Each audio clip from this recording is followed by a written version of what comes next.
जय श्री राम दोस्तों, अगर आपने कोई भी सब्जी वाली फसल लगाई हो, चाहे टमाटर हो, तरबूज हो, भिंडी हो या कोई भी सब्जी वाली फसल हो, कोई भी परंपरागत फसल हो, तो उन फसलों के अंदर कम ग्रोथ, कम फुटाव की वजह से आप परेशान रहते हैं। दूसरी बात, उन फसलों के अंदर फ्लावरिंग ड्रॉप होने की वजह से आप परेशान रहते हैं, या फिर फ्लावरिंग से फूल तो बन चुके हैं, बाकी फल बनने के बाद वो नीचे गिर जाते हैं, काले पड़ जाते हैं, धब्बे लग जाते हैं, या फिर आपकी फसल के अंदर रसचूसक कीट, चबाने वाले कीटों का प्रकोप है, या आपकी फसल के अंदर माइट्स का प्रकोप है, या आपकी फसल स्ट्रेस के अंदर है, जिसके कारण उसकी बढ़वार अच्छे से नहीं हो पा रही है, तो आपकी फसल की ग्रोथ रुक चुकी है, आपकी फसल पीली पड़ चुकी है, तो कुल मिलाकर आप बहुत परेशान हैं। तो इन सभी समस्याओं से आप ना सही से अपनी फसल से उत्पादन ले पा रहे हैं, ना आपकी फसल की ग्रोथ अच्छे से हो पा रही। तो आज की वीडियो में मैं वह सभी जानकारी साझा करूंगा जिसकी वजह से आप अपनी फसल की ग्रोथ बहुत अच्छे से कर पाएंगे।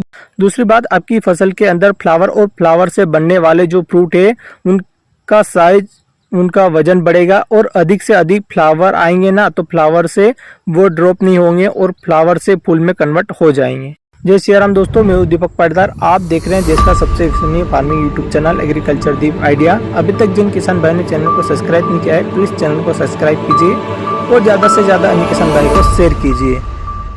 दोस्तों, मैं अपने चैनल पर जितनी भी फसलों से संबंधित जानकारी देता हूं और किस टाइम पर कौन सी सब्जी फसल लगानी है और कौन सी परंपरागत फसलें लगानी है, और मैं आपको वह सभी जानकारी साझा करूंगा कि आप उन फसलों में से किस तरीके से ज़्यादा उत्पादन ले सकते हैं, उन फसलों पर लगने वाली बीमारियां को जल्दी से जल्दी कैसे कंट्रोल करें, उन फसलों में मौसम के अनुसार कौन से फर्टिलाइज़र शेड्यूल देने हैं, कौन से इंसेक्टिसाइड, फंगिसाइड, टॉनिक यूज़ करने हैं। तो कुल मिला करके मैं आपको फसल से ज़्यादा उत्पादन बढ़ाने की जानकारी साझा करूंगा। इस टाइम पर अगर आपने अपने खेत में सब्जी फसलें लगा रखी हैं और बरसात के टाइम पर या सर्दी के टाइम पर जो ग्रोथ हो पा रही है, ऐसी ग्रोथ अभी देखने को नहीं मिल पा रही है, तो फसल की ग्रोथ कहीं ना कहीं रुकी हुई है। अगर ऐसी स्थिति में आपके खेत में अगर बनती है, तो सबसे पहले आप सिंचाई के साधन को अपनाएं। इस टाइम पर आप सिंचाई फ्लड इरिगेशन या ड्रिप इरिगेशन की बजाय आप स्प्रिंकलर से करते हैं, तो यह दोनों सिंचाई कहीं ना कहीं स्प्रिंकलर की सिंचाई बहुत ही अच्छे काम करने वाली है। दूसरी, आपकी फसल स्ट्रेस फ्री रहेगी और ओपन ऑल ग्रोथ भी बहुत अच्छे से देखने को मिलेगी। अगर आप मिनी स्प्रिंकलर से सिंचाई करते हैं, तो आप देखना आपकी फसल में लगने वाले जो रसचूसक कीट है, चाहे वो एफिड हो, जेफिड हो या व्हाइट फ्लाई हो, थ्रिप्स हो, तो उन सभी का प्रकोप कम देखने को मिले। तो आपकी फसल में आप चाहे देखना फ्लड इरिगेशन या ड्रिप इरिगेशन की तुलना में स्प्रिंकलर से अगर आप सिंचाई करते हैं, तो जहां पर स्प्रिंकलर चलता है वहां पर आपके खेत का जो टेम्परेचर होता है वो 5 से 7 डिग्री टेम्परेचर कम रहता है। दूसरी, आपकी फसल स्ट्रेस फ्री रहती है और आपका पानी फसलों के पत्तों पर जाता है, तो फसलों पर जितने भी रसचूसक कीट होते हैं, जितने भी फंगस जनित बीमारी होती हैं, चाहे पाउडरी मिल्यूट हो, डाउनी मिल्यूट हो, वह सभी पानी से धुल जाती हैं और हमारी फसल की जो पत्तियां होती हैं वो बहुत ही ग्रीननेस दिखाई देती है। तो कोशिश करिए आपका जो सिंचाई का साधन है वह आप स्प्रिंकलर वाला सिस्टम लगाएं आपकी फसल के अंदर। इसके अलावा अगर आप फ्लड इरिगेशन, ड्रिप इरिगेशन से सिंचाई करते हैं, तो इसके सबसे बेस्ट रिजल्ट तब मिलेंगे जब आप ऑर्गेनिक मल्चिंग से खेती करेंगे। मतलब गन्ने के पत्ते हैं, सरसों के जो पत्ते, जो चारा होता है, धान के जो घास होती हैं, तो इस प्रकार की जो आप वीडियो पर देख रहे हैं, इस प्रकार की मल्चिंग बना सकते हैं, जिससे आप सिंचाई करेंगे तो आपके सिंचाई 2-3 दिन तक ज़्यादा बनी रहेगी, आपके खेत में नमी और आपकी फसल का जो टेम्परेचर है वो मेंटेन रहेगा, जिससे आपकी फसल स्ट्रेस फ्री रहेगी। के मौसम में जैसे ही लू चलती है या गर्म हवा चलती है, तो उनके लिए आपको क्या करना है, अपने कोई भी सब्जी फसल लगा रखी है, तो आपके खेत के चारों साइड जो मेड़ होती है वहाँ पर आप कोई भी बड़ी फसल लगा दीजिए। जैसे आप मक्के की बुआई कर सकते हैं, या फिर 6 से 7 फीट वाली जो फसल होती है वो लगा सकते हैं, या फिर आप अपने खेत के चारों साइड तार फिनिशिंग अगर आपने कर रखी है, तो आप वहाँ बेलवर की फसल लगा सकते हो। तो बेल जब ऊपर चढ़ जाएगी, आने वाली हवा उनको रोक पाएगी, साथ ही बाहर से आने वाले जो रसचूसक कीट है, कहीं ना कहीं उनका प्रकोप भी आपके फसलों पर कम देखने को मिलेगा। तो हमने ऐसे तरीकों के बारे में बात करी जिससे आप अपनी फसल को स्ट्रेस से बचा सकते हो।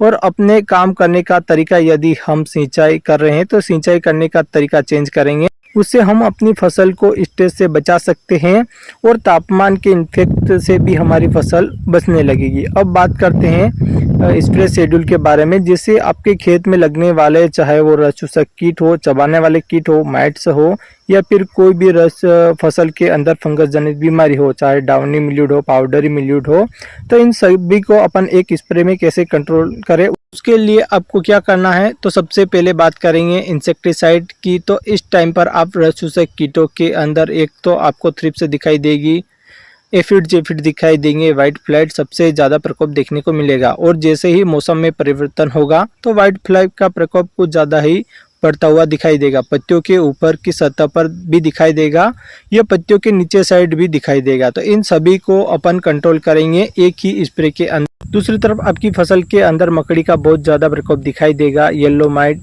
रेड माइट, तो इनको अपन कैसे कंट्रोल करें। इसके अलावा चबाने वाले कीट होते हैं, उनका भी इस टाइम पर बहुत ज़्यादा प्रकोप दिखाई देगा। तो इन सभी को अपन कैसे कंट्रोल करें एक स्प्रे में करेंगे। सकिंग पेस्ट को कंट्रोल करने के लिए क्या स्प्रे करना चाहिए। तो सकिंग पेस्ट को कंट्रोल करने के लिए या तो आप एसिटामाप्रिड ले लीजिए। यदि अपन शुरुआत फर्स्ट चरण में स्प्रे कर रहे हैं तो थोड़ा हल्का टेक्निकल लेना है, जैसे एसिटामाप्रिड या एसीपिएट, और एसीपिएट में इमिडाक्लोर भी मिला हुआ होता है, तो इसको आप ले सकते हैं। या फिर अगर आप स्प्रे इसका कर चुके हैं तो आप पेगासस का स्प्रे कर लीजिए, जिसमें डाइफ्यूंतरान आता है, जो वाइट फ्लाई पर बहुत अच्छा काम करता है। इससे आप वाइट फ्लाई को 100% कंट्रोल कर सकते हैं। और पेगासस का जो डोज होता है वो 200 लीटर पानी में 200 ग्राम लेकर आपको स्प्रे करना चाहिए। अब बात करते हैं चबाने वाली इल्ली की। तो इसको कंट्रोल करने के लिए इमामेक्टिन बेंजोएट 5% लेना है, जो प्रोक्लेन के नाम से प्रोडक्ट आता है, या बहुत सारे नाम से ऐसे इमामेक्टिन बेंजोएट कंपनी बनाती है, उनको ले सकते हो। इसकी मात्रा आपको रखना है 100 ग्राम पर एकड़ के हिसाब से आपको स्प्रे करना है।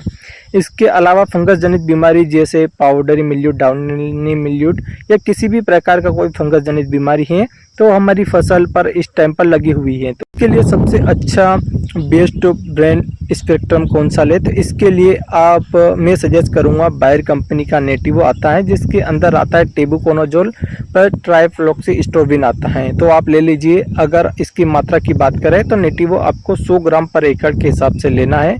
यदि आपकी फसल के अंदर सकिंग पेस्ट जैसे कीटों का प्रकोप बहुत ज़्यादा है, जैसे आपने इस टाइम पर प्याज वर्गीय फसल लगा रखी है, तो प्याज वर्गीय फसलों के अंदर क्या होता है, थ्रिप्स पत्तियों की निचली सतह में रहता है और ऊपर से हम स्प्रे करते हैं तो उसका रिजल्ट नहीं मिल पाता है। तो दोस्तों, आप थ्रिप्स से बहुत ज़्यादा परेशान हो तो आप डेलीगेट या ट्रेसर जैसी दवाई का स्प्रे कीजिए, जिससे थ्रिप्स पर 100% रिजल्ट मिल जाएगा। अब ये तो बात हुई इंसेक्टिसाइड फंगीसाइड की। अब हम बात करते हैं हमारी फसल को स्ट्रेस से बचाने के लिए टॉनिक वगैरह की। तो हमें कौन सा टॉनिक स्प्रे करना चाहिए। तो टॉनिक के अंदर आप ले लीजिए सिजेंटा कंपनी की इसाबियोन ले सकते हैं, या पीआई कंपनी की बायोविटा आता है, उसको आप ले सकते हैं। इन सभी को मिला करके अपने खेत के अंदर अपनी फसल के ऊपर स्प्रे कर दीजिए। तो अपनी फसल पर स्प्रे करना है तो शाम के टाइम पहले आपको सिंचाई करनी है, खेत में पर्याप्त मात्रा में नमी हो, उसके बाद में शाम टाइम को आपको स्प्रे करना चाहिए। शाम के टाइम में अगर आप स्प्रे करते हैं, जितने भी चबाने वाले कीट होते हैं, थ्रिप्स होते हैं, मकड़ी होती है, तो वो खेत से बाहर अगर दिन में होते हैं तो शाम के टाइम आपकी फसल के अंदर आ जाएंगे और उसके अंदर बैठ जाएंगे, तब आपको स्प्रे करना है, जिससे आपको 100% रिजल्ट देखने को मिलेंगे। ये तो बात हो गई रासायनिक कंट्रोल की। अब बात करते हैं ऑर्गेनिक यानी जैविक। यदि आप जैविक तरीके से फार्मिंग करते हैं तो उसके लिए आप स्प्रे करेंगे तो नीम ऑयल या फेस ऑयल का स्प्रे करेंगे टाइम टू टाइम। अगर आप स्प्रे करते हैं तो नीम ऑयल से भी आप सकिंग पेस्ट को कंट्रोल कर सकते हैं, क्योंकि नीम ऑयल के अंदर कीटों का रजिस्ट्रेशन पावर नहीं हो पाता है, जिससे दोस्तों आप अपने खेत के अंदर स्प्रे कर दीजिए और आपकी फसल रुकी हुई ग्रोथ भी बहुत अच्छे से देखने को मिलेगी। आपकी फसल में फ्लोरिंग ड्रॉप होने की समस्या से भी समाधान मिलेगा। और अगर हमारा वीडियो अच्छा लगा तो चैनल को सब्सक्राइब करें, वीडियो को लाइक करें और ज़्यादा से ज़्यादा अन्य किसान भाई को वीडियो शेयर करें। तब तक के लिए सेफ करें, टेक केयर, जय हिंद, जय भारत, जय श्री।